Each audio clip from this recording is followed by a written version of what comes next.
Yes, welcome everyone here to the Smash Sports Show right here on Smash FM here on a Wednesday here in Melbourne. Of course, let's go up to our friends up in Queensland in particular. And of course, we're heading to the beautiful part of Queensland, of course, down there in the Darling Downs, of course, in southeast Queensland. Of course, and speak with the Darling Downs Panthers netball team. Of course, they compete in the Ruby Series, of course, in the Queensland State League competition. Of course, we've got two very special guests joining us right now.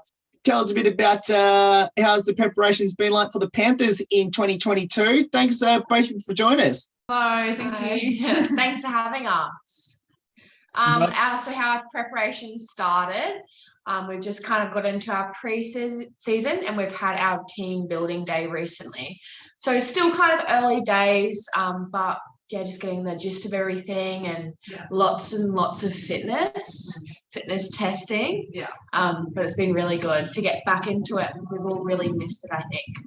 You might as well get yourselves to introduce yourselves and tell us what position we hopefully to get to see on the court once the season gets underway. So I'm Khloe and I play goal attack. And I'm Ada and I play wing attack. Last season, you came so close of making to the big dance in the Ruby Series last year. So how much of that is motivation going into this year? A lot. Last year was like such an amazing season for us, but we got close, but not close enough. We want to go the whole way. So we sort of got a bit of a taste of it last year. So it's definitely a motivation to get back there and take another step beyond that as well. And I think like we learned how to win last year. Yeah. And now that we know how to, like we just need to win more. Yeah. So we had our practice in final series, so we need to go back and do it better this time. Team crashed out in the first week of the finals. So what did you learn from that game to take into this season, especially when you get another chance at playing in the finals? I think finals are a completely different ball game to like any other round. To have a really good mindset coming in, and I guess like Jets when we played them just kind of brought a lot more onto the court than we did, and we just weren't ready for that high intensity change, I guess. It was sort of a funny round because we had a break between the end of the season with COVID. So I think we sort of overthought it a little bit and just got out of our rhythm and in our heads a little bit. In our heads, I think, we were just overthinking everything and we just needed to really just go out there and do what we did best and bring that intensity, which we just didn't quite get there last time. So 2022 is our year. Watch out. I know that you've done your signings pretty recently. Also, I know there's been bits and pieces on social media already from the club. So how's the team looking? I'm assuming it's better than last year. We're hoping. So we've got a couple of new faces in there, a couple of younger girls, and also some experienced ones joining the team as well. So we've got a few girls now that have come in with different skills and sort of different intensities that gel really well with us. So I'm excited to see us in the pre-season game to see it all come together. Yeah, definitely. I agree. How's the preparations for that pre-season game? And when is your pre-season game? Do you know yet? I think we've got two, both in March. They haven't really been locked down specifically yet. I think one of them is, and one of the men's teams. Men's team. Yeah, I think. They don't really give us all the details. We just show up and play. But they actually probably have given us the details, and we just haven't. We just don't know. But those will be good to see how we go. Tell us a bit about your coaches down there at the Darling Downs. We've got so our head coach Rebecca Stour is a pretty core person in the region for netball all the way through the pathways up to Panthers, and she's now coaching our Queensland team as well. So so much knowledge as a player and as a coach. She's coached us both since we were little girls, so is a massive factor for us, and I know a lot of girls across the region as well. We have like a Cubs development program that we do, and we went there on the weekend out at Gundawindi, and we've got Kendall Ross out there, and she's doing an awesome job there. And I went to the Saturday before that in Toowoomba, and we've got a really good good base of coaches that are also really good at teaching us girls and like Panthers girls how to coach as well. Yeah. So it's a really good like mentor program that we have at the moment, and everyone, it's just like a really good community. Everyone's working together. Yeah. So Anything that both you want to achieve personally in your own game of netball, not just the team? I mean, obviously final series for the team. I think for myself, I'm really just trying to work on consistency. So, you know, you have a good game and a bad game, and just trying to keep those good moments longer and across every game, and not have those mind blanks, I think, for me. Yeah, I'm probably a bit like the same. Just putting everything on the court. There's always ways that, like, after you finish a game, you've always got things you want to improve on. And I guess it's just like taking those and working on it and just becoming a better player and just giving my 100% every game. It's just all I really want to do, I guess. Yeah. Let's talk a bit about both your netball journeys. Where did it all start, and why did you choose it? Well, we both came through Highfield, which is a small town near us, growing up. So like for just the Saturday comp, and then we also both went through the rep pathways through them, doing interdistrict and state age. Netball's just always been a part of our lives. It's, you know, our social group has been netball. It's just been such, you know, pivotal part of our lives, because we love it and we love the people we do it with, and we've had a great community around us as well. I think we're very fortunate of the opportunities that we've been given through all of our pathways. We also had academy when we were growing up as well. Yeah. Which is not so much anymore, is it? Academy? I think it's a clubs now. Yeah. But just had a really good like had school, had a lot of variety, had rep, and had like Darling Downs regional stuff. So I guess good community of players and coaches to that's made us want to keep coming back year after year, I guess. So you might as well tell us, what position do both you play on the court? And if you had a preferred position, we love to convince the coaches to put you this year. Where would that be? Realistically, I would love to play wing attack, but you can't. Non-realistically, like in my dreams, I'd love to be a defender. I'm useless at defending, but that'd be the goal. If I started again, that would be what I wanted to do. Yeah.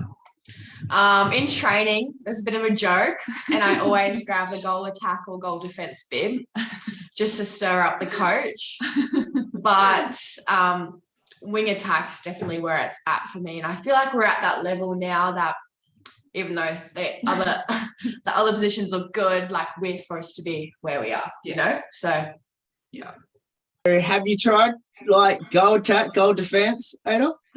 Multiple times, but Ada doesn't hesitate to pick up the goal attack bib.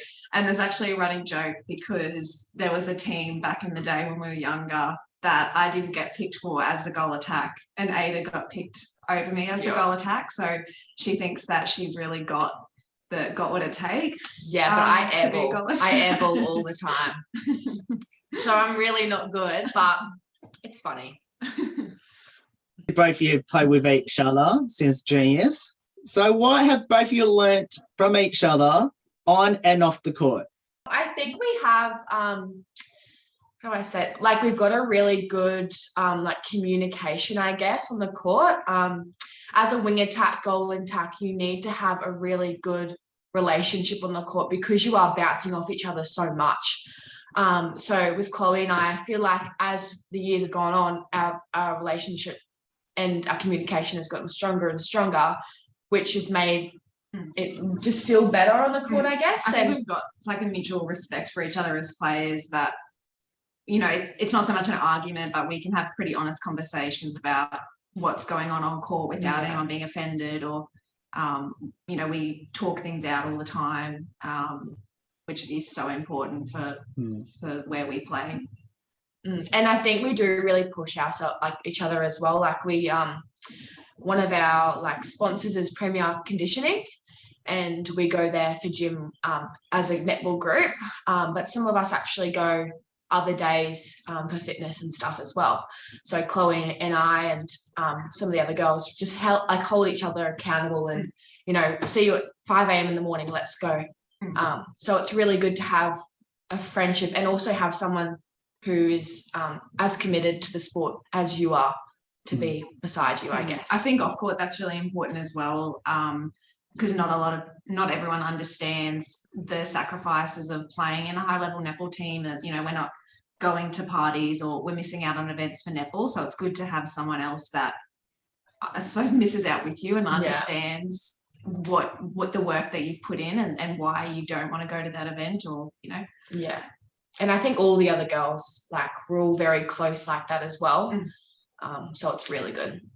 Does the sport of netball mean to both you, and especially being part of the Darling Downs Netball Association? It's there's a lot of pride, I think, being a Panther. Like, as we said, netball has just been such a pivotal part of our lives. So to still be in our 20s and getting to play the sport we love at a higher level, it's just such an honour, because not everyone gets to do that. So, you know, we form such good friendships from netball, and it's just been such a big part of our lives. So I'm just really grateful that we're still able to do that at a high level. Yeah, 100%. I had like a year off when I got out of school, and wasn't super happy, didn't really love what I was doing, and I just didn't play netball. And I think that just came down to why I wasn't happy. It was because I had such a passion for this sport and it wasn't in my life anymore. So came back and loving it, loving life. So I think that it's a really good for like your fitness as well, and just like health and well-being. Like, you know, it's a good mental release as well. Yeah. To just go for 2 hours and just push yourself as hard as you can. You're not thinking about anything else. And yeah. Both you mentioned before about your junior club there in your hometowns. So you might as well give them a shout out. And have you gone back there to help out? Yeah, so Highfields District Netball Association was our club, and they're actually a sponsor of the Darling Downs Panthers as well. So we still run clinics out there. We play in a mixed social comp in off season at Highfields as well. We both still have family that live in Highfields, so we're there all the time. And are you coached? Yeah, I've coached I think like 3 or 4 years there. And it's really good to, you know, give back, because the sacrifices that all the coaches had, like for us when we were playing, it was just kind of good to give back to that, like, district, I guess. Yeah, it's really amazing also to see at that club, because they've actually grown heaps since we started playing. We were both went with Highfields to their first ever state age competition. The first year they were nominated, and no one knew who Highfields was. They called us Highlanders the whole comp. To see it now where they're a force to be reckoned with, dominating at state comps, winning, you know, doing really well in Division 1 competitions. So it's amazing to see how far they've come as well. And there's a lot of people to thank for that. Like, there's a lot of people behind the scenes of like the Highfields community that have done a lot. And it's just really shown like how their achievements have come. So, yeah. What are both your future ambitions in the sport of netball now? Win a final. Yeah. We want a Ruby Series final so bad. We've had too many seasons of no finals to get to this point and go backwards. So the grand final win is the ultimate goal. And also we've been working all week. Not us so much, but the board and the coaches have been working on trying to get a Sapphire license, so Division 1 license for the Panthers as well. So that would be really exciting to see that happen in our time as players as well. Yeah, 100%. I agree. I'm the same. Yeah. How good has it been to beat Brisbane clubs at their own game last season, and hopefully try to do it again this year in the Ruby Series? So good. So the few years before, it was a bit hard for us. We didn't get many wins at all. So last year when we came out and won those games, I think that everyone was really shocked, to be honest, and no one really thought that we were capable of that. And I think that a lot of people thought that it could have just been a fluke. You know, we won one game and then it got to like winning 6 games. And it's like, this isn't a fluke anymore. Like, we have the potential. And I also think they started taking it seriously a bit more. And so did we as well. Like, our mentality and our trainings like just completely changed. And, you know, it's hard to lose, and your mindset isn't great when you're losing all the time. So when we came to winning, it was just like, whoa, what is this? So yeah, I don't think they were expecting it. No, and it is nice to beat the little country team as they see us, to beat the city teams. Yeah. It's a little bit of a nice feeling. Definitely.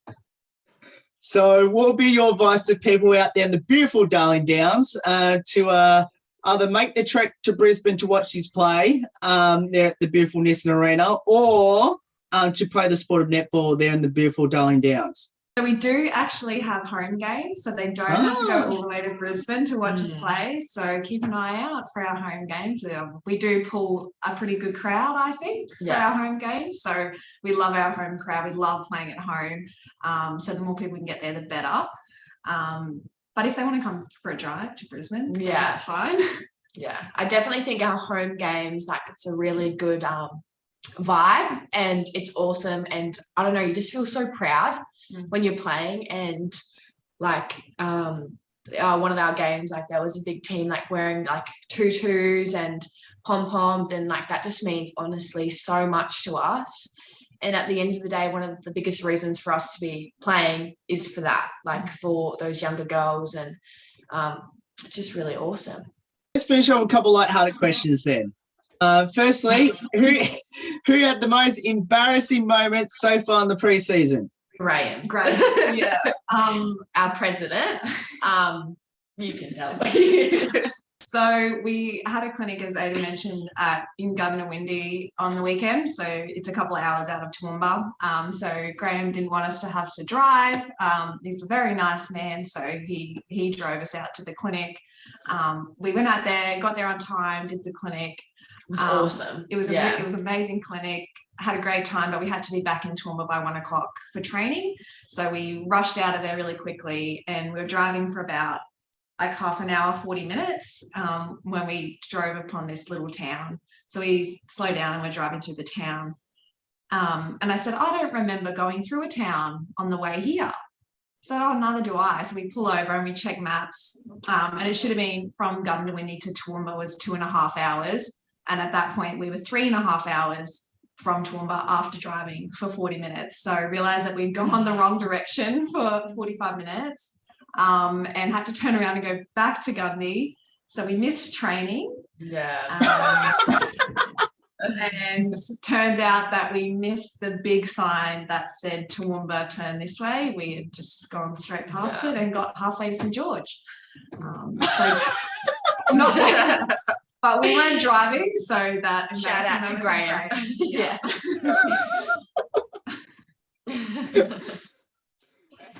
The reason I know I can laugh at that, because I know exactly the way you actually went because we've done that road trip. So I don't know. Even thinking as we were driving, like we saw like a swamp and like a crashed car. We're like, oh, we didn't see that on the way up, and just thinking that we hadn't noticed it, but we were going a different direction.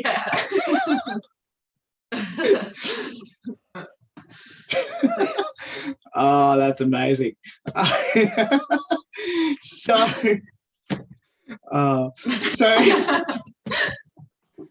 who's the comedian, the best singer, the best dancer on the team?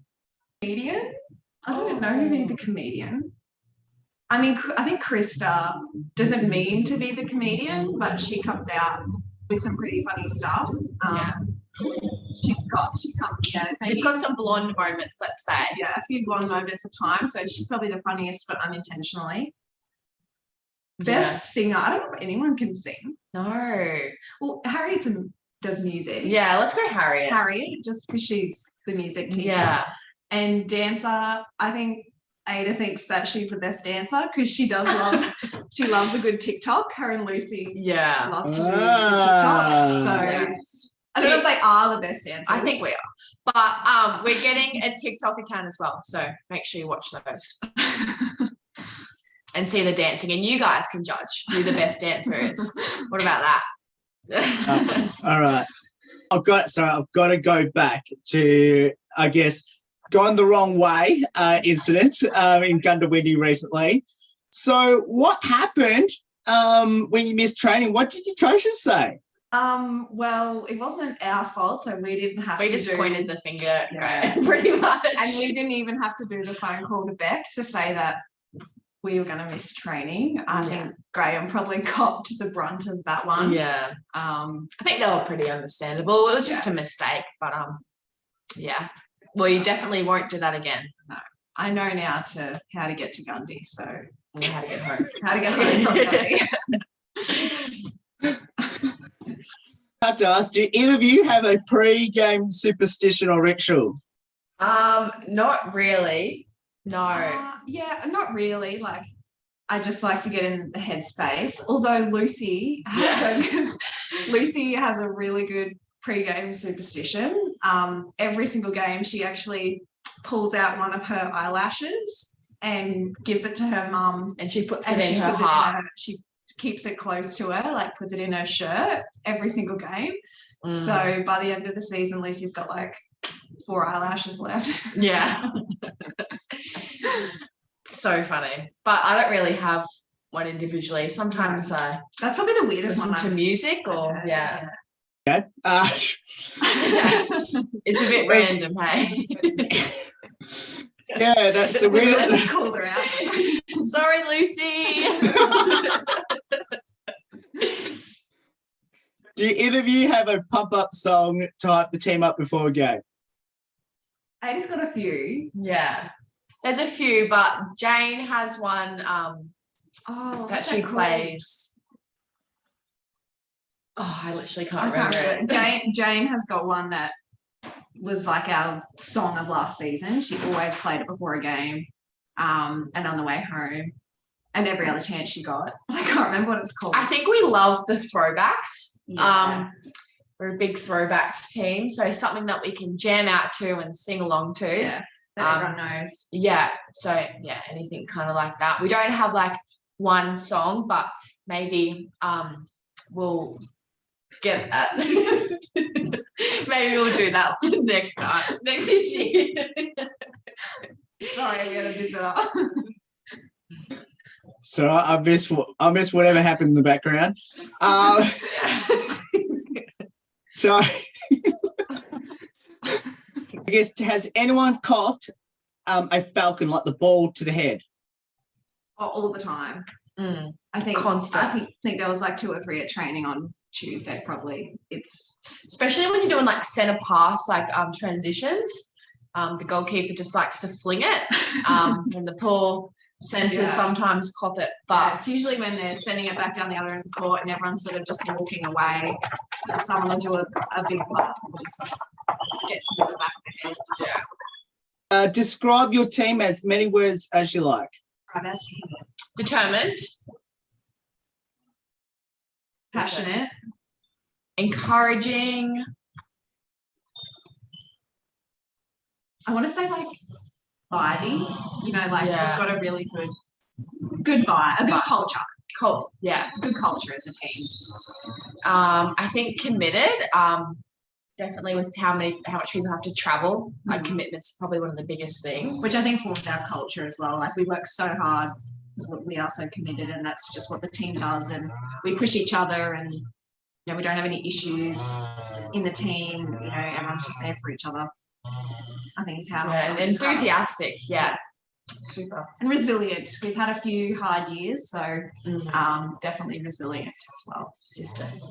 Yeah. Well, Aiden and Khloe, thank you so much for giving up your time to join us. It's awesome having both of you on the show. Obviously, I'm from regional Queensland myself, and let's hope this year in 2022 that you can head back into obviously the season in the Ruby Series, knock off all the Brisbane teams and claim the defending champ Cougars, and hopefully go all the way and claim the claim one of those trophies back to regional Queensland. Yes. Hopefully. Yes. Thank you. Thank you so much for having us. It's been awesome.